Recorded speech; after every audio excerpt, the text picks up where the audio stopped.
Ladies and gentlemen, welcome to the very first episode of the Average Gamer Show. I'm your host, Gray, aka ThaDirtyG, and this is PUBG Analysis number 1. One of the most amazing features of PlayerUnknown's Battlegrounds, and one of the best things they've added to the game since the early access launch and into the full release, is the replay feature. This thing is incredible, and I'm not sure as many people are taking advantage of it as they could. As a natural tryhard, after almost all of my games, I love to fire up the replay and just revisit how some of the things unfolded, what I did well, where things went wrong, and at a minimum explore how I got the kills I did and how I ultimately died if I didn't get that chicken dinner. Really interesting to see how it plays out, and that's what we're going to be doing today, looking at one of my rounds and just breaking it down, talking about what went well, what could be done better in the future, and looking at the general flow and pace of the game and some of the decisions that I make throughout. Now guys, this is the Average Gamer Show for a reason. I'm not a pro gamer. This is not pro top tier gameplay, although I am pretty experienced at PUBG. We're mostly going to be looking at this from an everyman's perspective, and hopefully my experience can help some newer players get a hang of the game, understand some of the decision making that needs to occur to do better in the game and start winning. And also for those of you who are more experienced or maybe have some different experience than me, maybe you can give me some advice as well. So of course, if you see something that I should learn from, or you want to comment on some of the decisions I make, fire that up in the YouTube comments below. We will read every single one, and hopefully together we can all become better gamers. Now with that, let's jump into this game. It's going to be a first-person solo game on Erangel, which I'm super excited to go back over. Erangel is by far my favorite map, just because it's the one I've played the most. I have a lot less experience on Miramar. So the plane comes in. As a tryhard, when I play solos, I play to win, and that usually means conservative, safe play in order to better guarantee my chance of winning. One of the first decisions is relative to the plane, where I'm going to go land. I like to land 1 or 2 squares away from the plane path to minimize the number of people I engage, because my goal is to land and get a vest, a helmet, and a decent AR or SMG so that I can win engagements early and they're fair. I'm jumping towards Mansion because that's where I think my favorite best loot and my favorite safest spot's going to be. But I see 3 guys off in the distance also heading that way. I think they're going for Mansion as well. And rather than take the risk of an early fight without having the proper gear, I'm going to peel off and instead land in this compound directly to the west of the Mansion and hope that I can get some decent gear and go take Mansion over afterwards. Anyone in Mansion's likely going to have some better gear than me, but if I loot quickly and I come in there smartly and intelligently, I think I might have the upper hand. And right as I land, I found a level 1 helmet, perfect for the start game, and an AK-47, which is actually one of my favorite guns. So I'm off to a really good start with my loot phase here. I just need a vest, which I'm sure I'll find somewhere across these 4 buildings, and then I'll have my minimum viable, early game engagement setup. I'm going to pick up this shotgun because it never hurts to have a shotgun in the early games to back you up. And I'm just going to go through and loot the rest of these buildings. And there's really not too much to report on here. I don't think my looting patterns are that efficient. I'm trying to get through this as quickly as I can, keeping in mind that I have most of what I need. I just really want that vest before I start pushing into the Mansion. If I had a vest already, I'd already be on my way, guys. I really think that the vest and helmet combo is essential to those early fights if you can get it. So right there, pick up an extended quick draw for the AK. Going through. Still no vest and still no sights, but still feeling good. There's at least 1 good building left, so we're just going to keep the loot going. Got this sped up since we're really just trying to get through the looting phase here and get into some of our early action. Again, the goal is to make it to Mansion with enough loot to stock and win an engagement, and here we go, a 4x and a level 3 vest. Perfect. I'm going to finish looting the rest of this building really quickly, and then we're going to move on to Mansion and try to win that fight.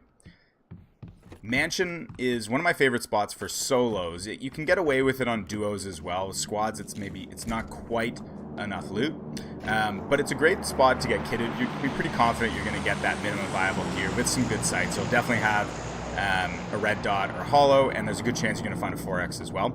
So that's why I want to get there. Now, I've got the 4x on my AK right now. And this is not because I plan to take any long-range engagements. Instead, I'm scouting the place, looking at windows, looking around the ground, just trying to get some sight on where the guy who's in Mansion right now is actually holed up. I just want to see where he is. I need that visual information to know how to manage my approach. I haven't seen anything yet, so my initial thinking is to go for this house at the north end of the mansion, this back house. And the reason is that it's not a bad house to loot. There can be some good stuff in there for sure. It's a very decent house for loot in general, but it's not the choice spot on mansion. So pretty much anyone who lands here to loot early is going to hit this house near the end. So I think I might get in there, find some loot, and then I might camp it and see where my friend in mansion goes. Now, as I approach the house there, I see the door is actually open already. So the guy's already been here, which surprised me. And then as I get closer, I hear the footsteps loud and clear. I know there's someone in that building. The guy that I'm hunting is actually in this house right now. I immediately take the 4X off the AK. As I said, I'm not looking to engage in close range with a 4X on an AK. And I just hold up behind this rock and start listening very, very carefully, moving quietly, just trying to get some sound or vision on this guy so that I can go hunt him out before he knows I'm here. As I'm sitting here, I'm just waiting, trying to be patient. I got vision on both doors here. I see the flash. I see him jump over, so I jump into action. Let's go. I see him moving, aim down sights, take some shots, and, potato a little bit. But it's all right. He's behind the tree. I've got this little tree for cover. I'm playing the angles, doing some peeks, just looking for him to peek out. Keeping the iron sights aimed relatively low so I can still see if he comes out. There he is. Take some shots, finish him off. See that grenade whip by my face, run out of the way. We're good. Golden, guys. We've won mansion. Let's fucking go. I start looting him. He has terrible gear. You might have noticed in the firefight. He actually didn't have a vest. He just had a level 1 helmet. I think I'm going to go loot this building. Remember, he was just there. There's no reason. So I pull around. And now I get to take the rest of mansion. Get to finish up my loadout here. Find a little bit better gear. And right around this moment, as I'm approaching the back end of the building, I recall having a very vivid and I think ultimately incredibly important thought, which was that the gentleman who I just took out of the game had very bad loot. Nothing useful for me. I think I maybe got a med or a boost off him or something like that. It occurred to me that if that guy had been looting mansion all this time, he, like 9 times out of 10, he's going to have a way better setup than that. And because of that thought, I realized that there might be someone else in this compound that I haven't dealt with yet. Boom, baby. The clutch kill. Nailed it. And the reason I set that up is because having that thought, literally the moment before it happened, that there might be someone else in this compound, is what I believe primed me to respond, albeit in a bit of panic mode, but still respond effectively enough to take him out and win that fight. This was the guy who was looting it. He was in mansion. He had much better gear. I got a level 3 backpack off him, a level 2 helmet. I got his M16. He had an AR compensator, which I immediately throw in my AK. A bunch of good gear. This was the guy that I was really looking for the entire time. After taking him out, I'm actually feeling really solid about my loot. The only thing I'm missing is a red dot, so I'm going to go look for that. But before we do, I want to take a quick moment here in order to revisit this kill. Now, I want to revisit it not from my perspective, but the perspective of our friend here, who's right here. So we're going to slow it down. And what we want to look at is how I won that engagement, because I did not deserve to win that. And it's important to know that although I did manage to come out on top, it was lucky reactions. And ultimately what we'll see is some bad decision making by our opponent here. So you see him creeping up. He's doing a smart thing. He's laying low. I haven't heard him. I have no reason to think he's there. And he sits here and waits for me for a little bit. Now, as he's sitting here, he's going to hear my footsteps coming up. He knows I'm out that way, so he's going to jump me, which is exactly the right thing to do.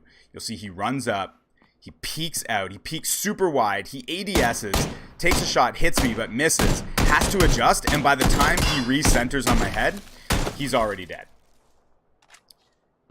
And if you didn't notice, the main thing that happened there, guys, was he ADS'd on an M16 with a 4X in a close range engagement.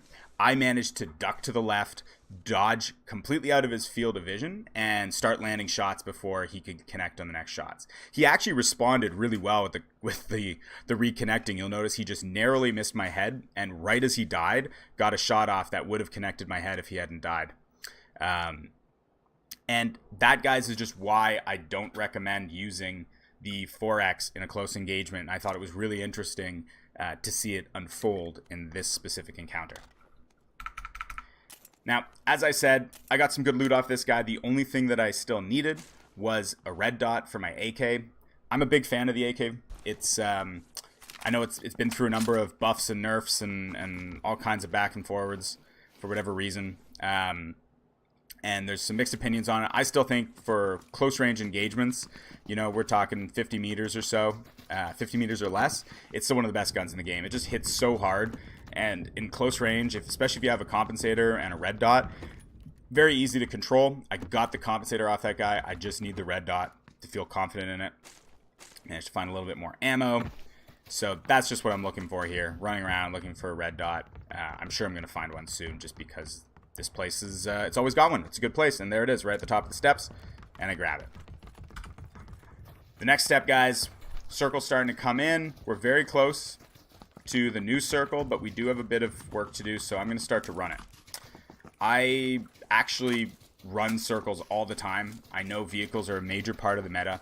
And it's not something that I always choose to use. And the reason is that vehicles make a ton of noise. I'm super conscious of the information I'm putting out into the environment when I'm playing in tryhard mode. And running from point A to B gives you maybe less time in each location, which may affect your strategy. But if you can be quick and you can get at least a baseline of gear that you're confident with, in my case, it's an M16 and a 4X with an AK compensator red dot. Like, that is a good kit combined with my level 3 vest and a level 2 helmet. I'm very happy with this setup. So instead of spending more time looting, I'm just going to run into the circle. And as I run, I do see a buggy up here on my left. And as much as I don't usually take vehicles, this time I'm going to use this opportunity to get much more central on the circle. I decided I'm going to take the buggy to Rozhik, and I'm going to hold up there. Now again, it's always, I think, a bigger compromise than people might realize when you're choosing whether or not you should take a vehicle. I don't think it's a foregone conclusion. I didn't have to take a vehicle here. I definitely had to check this crate. It was already looted. I got nothing there. Maybe a little bit of extra ammo. But I chose to take the vehicle in this case and get the more central position on the circle. Ultimately, I think that's a bit of a risk, and sometimes in this game, in my opinion, that's just part of it. You just have to gauge whether or not the risks are worth it, and in this case, I decided to go with it. So I'm going to run all the way across here into Rozhik. You're going to see me pull up on this house.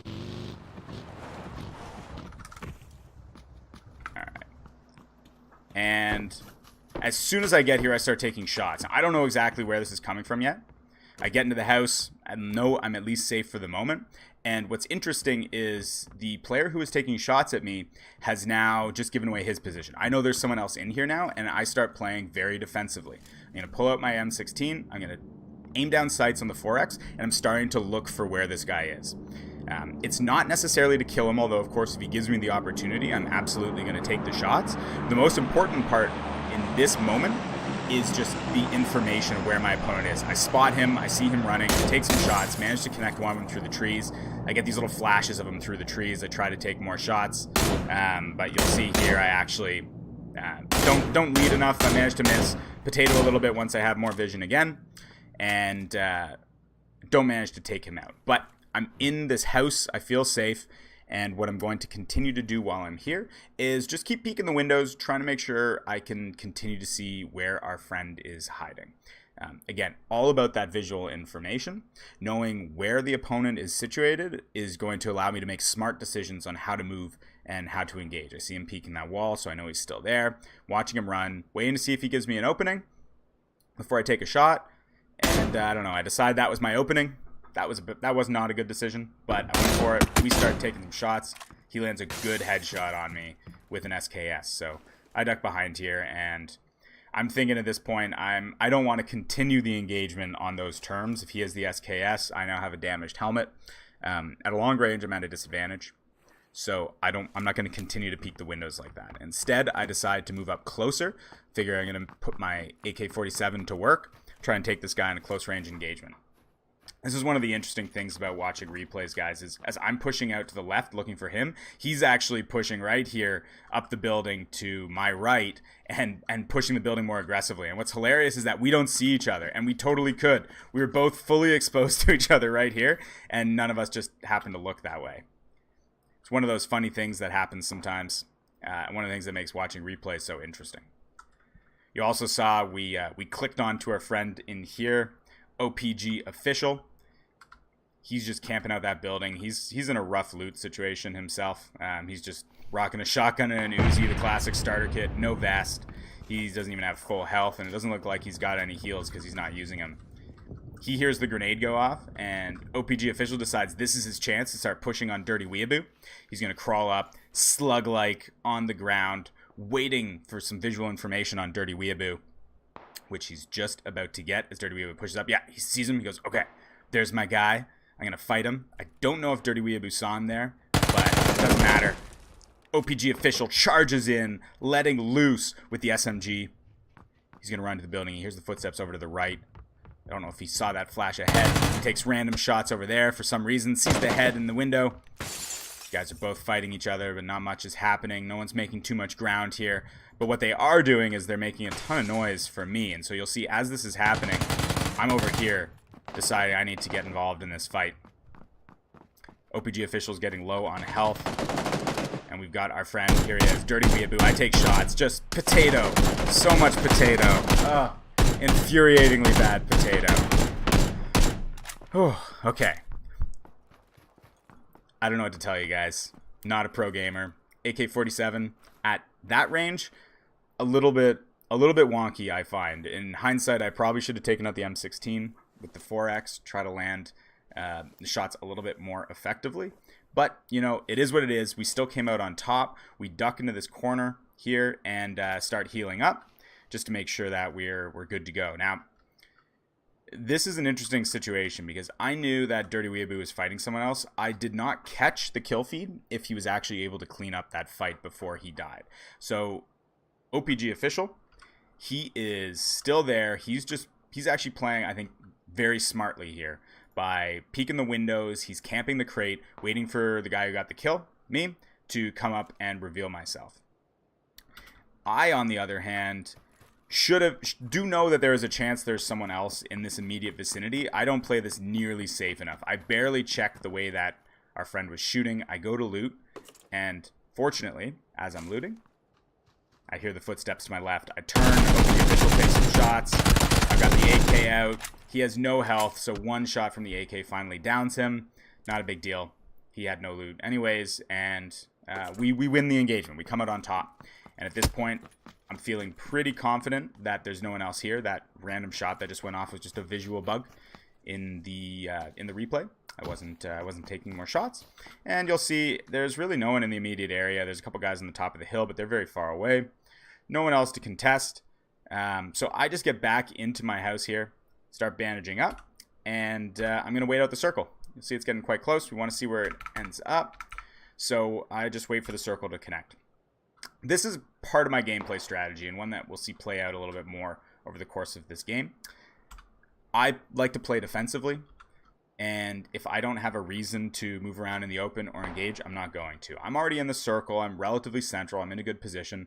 I figure there's no reason for me to move anywhere else because I don't know where I need to move to. And as soon as the circle connects, I'm going to see that I do need to move now, and I have to move west. And I can just hop back into my buggy over here and make that move west. So we're going to go and start that up. And what I'm looking for as I move is to find a good position that I think is going to be safe, that I can hold for the next circle. And for me, that location is going to be what I call the shitty yellow houses. So let's see. We're going off to the shitty yellow houses. We got to drive through this dangerous terrain here, which I think I handle quite well. When going through stuff like this, guys, just, let off the gas. Take it easy. There's no reason to flip and lose your vehicle here. You'll see I'm on and off the gas, on and off the boost, ultimately ripping here to my favorite spot, shitty yellow houses. I crash the car in and just get into a house as quickly as possible so I can be secure. Let's see. As you'll see, there's no one here. These houses, I think they're shitty there's no reason to ever come here for loot or in the initial phase of the game, but in the middle of phases of the game, in the mid game, when it's in the middle of the circle or relatively middle of the circle like this, I think it's actually a pretty strong place to hold. You'll see from the building that I'm in, I have decent line of sight around here. I can see all these angles. If I wanted to see out this way, I can come through these doors and peek in there. But I'm actually not too concerned. I'll be able to hear anyone who comes in. And if they do come in from this position, you can get excellent line of sight down here, excellent line of sight up towards this hill, excellent line of sight over to this side, especially if you just crest this ridge. You get a lot of nice visibility around here.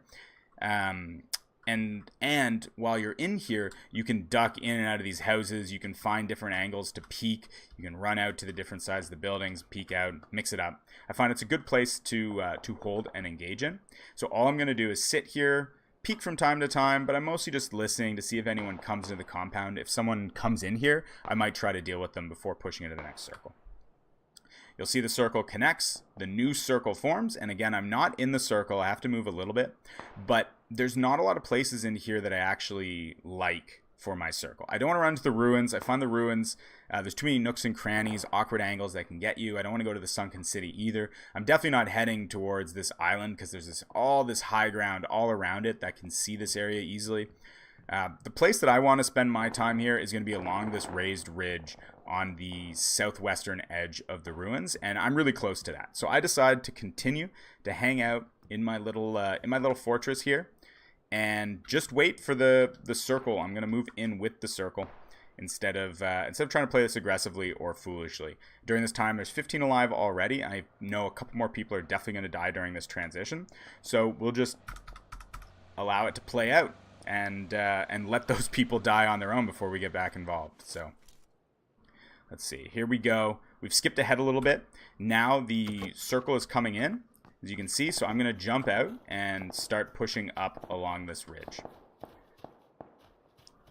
We're just peeking, looking at the angles, trying to see if anyone's coming in from the blue. And move in with the circle, just like that. So we get in without taking any damage. And now we're just going to peek the ridge, look for some of these areas where people might be coming from. And as I peek here, I see this gentleman off in the distance. Now, I could have taken shots immediately, but I only wanted to take a shot if I was confident I'd get the kill. And where he was positioned, I was worried he could go prone and avoid damage as soon as he started taking shots. He's a little obscured, maybe not the most reliable shot. He actually gets into a firefight. So I just wait, watch him, and he goes, hides behind a tree to heal, and double tap, boom. It's actually just the first shot, took him out straight to the head. Patience is key, guys. There was no reason for me to engage him any earlier than I had to. If he got out of my line of sight, I could have gone and tracked him down after the fact. I do another little scouting of the ridge area, seeing if anyone else has continued to push up along this area. And then I'm going to run over to his body and see what kind of loot I can take from him. So I think that was... I think there's a good lesson there in terms of playing patiently. He could have got away from me and I wouldn't have had secured the kill, which is something you definitely want to avoid, but not the end of the world. It did play out in this case. I got the kill. I still think patience was the right decision in that scenario. But everything after that was a horrible, horrible mistake, guys. There's the end of my round. The Dirty G lying miserable and dead on the ground. Now, this is the beautiful thing about replays, guys, is that now that we've seen how this match plays out, we've seen some of the good decisions and successful victories throughout. Now we've died, and now we're in the opportunity to revisit the match and see what could go better, where we made our mistakes. And clearly, we made some mistakes here, dying here. Here's our friend who took us out, came up from behind, managed to see us prone there and finish it off. So I want to talk about the decision that I made here to go loot and go prone. The looting decision was 100% incorrect. I should not have felt I needed to loot. I was in a pretty good position. As the circle was getting smaller and smaller, I was going to need like a sniper rifle, potentially less and less. I can't remember what this gentleman had, but looks like he had an SKS. Maybe I thought I'd take that over the M16, but I really didn't need it in that phase. I also went prone, and going prone is very risky because it makes you, if if you are spot out, it makes it really hard for you to react and do anything. And on top of that, although I was at full health, I decided now is the time to boost up. So I started chugging some drinks, and as you might know, when you're prone and you are using an item or reloading, you can't actually move. You're stuck in that physical position until you complete that animation or you cancel it, which made me just an absolutely sitting duck for our friend who comes up on behind and actually takes us out of the match. There are a number of signs prior to this moment that should have made me realize that I was not safe. And right from the get-go, it's the fact that our opponent that we just took out was already engaged in a firefight with this guy over here, with Snakefishzilla. Not to mention there's another guy just a little bit further away. I knew that he was fighting it, and this was a mistake that's happened twice to me now. As part of that engagement, I lost track of the kill feed. I wasn't sure if anyone actually won that firefight. I wasn't sure if this guy was still alive or dead. Now, he ultimately didn't come into play in my death. He just stayed prone the entire time and didn't move. But the point is that I should have recognized there was potential for someone else to be around, and I shouldn't have just run off directly after making a lot of sound by shooting to go lie prone in the ground and chug some Red Bull. The other thing is that I know it's getting late in the game. There's only a few people left. I know people are going to hear me shoot. I should have played more defensively to see if anyone came and followed up after I fought, in which case I might have caught Forest 300 before he killed me.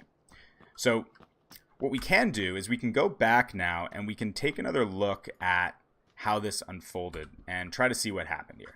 So where am I? Here I am. I've just killed our friend. I'm peeking out. I don't actually see Forest 3000. He is getting quite close. And Forest 3000 doesn't see me yet either. He's going to run up on the ledge, and he knows he's coming in late. He's heard the shots. He heard me shoot, so he knows someone's around here. And he ADS's right where I am, doesn't see it, and then for some reason looks back, and look, now he sees me. He stares at me for a second. Like he's like, I think that's a person. Gets the easiest shots in the world to finish me off. To me, this was absolutely crazy. I can't believe he saw me. I don't know what it was that gave me away, but let's go back here and let's slow this down and see what this looks like in slow motion. So as he comes up on this ridge here, he's going to come around this rock. He's going to ADS right on my body. Zoom in. Okay, there I am. Like, he looks right at me, but as you can see, it's actually very, very difficult to tell anything's there. But there's a bit of movement right at the end, and maybe that's what tips him off. He looks away, and then for whatever reason, he looks back, and this time he's 100% going to see me actually move. You see my arm move, the bit of white decreasing in there, and that's what tips him off, gives it away, and he'll just go and finish me off. Really interesting to see how that unfolded, and what I think is really compelling about it is it did demonstrate that some of my assumptions when I made that decision were correct. I thought that if I was prone there's a lot of grass and greens around. There's not a ton of higher ground positions. Most people would be coming from below me, which makes it harder to see. I thought I'd probably be well hidden, and that by being well hidden, if anyone's coming up behind, like our friend Forest 300, he probably wouldn't see me and run by, in which case I would have the audible information that he's near me, and I could maybe jump up and get the jump on him and clean up that kill. I think all those assumptions were very accurate, and that's why this decision made sense to me, and isn't maybe the worst decision. It's one of those things that it could have gone in my favor in the end. It very well could have gone in my favor. I think probably 9 times out of 10, it does. But for whatever reason, Forest 300 actually saw me and killed me. And I think that highlights the fatal flaw of that decision making, and something we need to be really conscious of when we're looking at how we approach PUBG games, which is my strategy in that moment assumed that any opponents I came up on, it assumed they were the ones who were going to make the mistake. In order for that strategy to work, Forest 300 had to not see me and think that he was safe and keep running up, in which case I would be in a position to take action. That's the assumption that got me killed, because even if it's incredibly unlikely as it was, Forest 300 did see me and he did get the easy kill and ended my game. Instead, I think it's important that in a game like PUBG, where we're always trying to manage the randomness and the risk, You want to put yourself in a position where you control the engagement. Even if I was crouched and not looking at him when he took the first shots, I could have stand up, moved, turned around. Moving targets are hard to hit, and maybe I could have come out on top. If I was looking at him as he pushed up, I might have actually had a great engagement and just been able to beat him in the fight outright. Instead, I chose the passive option that put me at the mercy of my opponent, who in this case I think got very, very lucky, but props to him. He played that situation perfectly and he got me. And that was the end of my game. So that's going to be it, guys. We're at the end then of PUBG Analysis 1. So as I said at the beginning, not a pro player, just an average guy trying to play PUBG and get a little bit better. But I hope that some of the thinking that goes into my gameplay might be helpful to you. And hopefully you might have something that I can learn from as well. So if you like the video, please give us a like. It means a lot. And of course, if you have any feedback, comments, or tips for me, leave us a comment in the box below. We want to hear from you and learn what we can be doing better in PUBG. I think that if we all work together, then we're in the best position possible to improve and do better at our game, and I hope that this video has taken a step towards doing that. As I said, this has been the Average Gamer Show, PUBG Analysis number 1. I'm your host, Gray, aka ThaDirtyG. Thanks a lot for hanging out, everyone. We'll see you next time.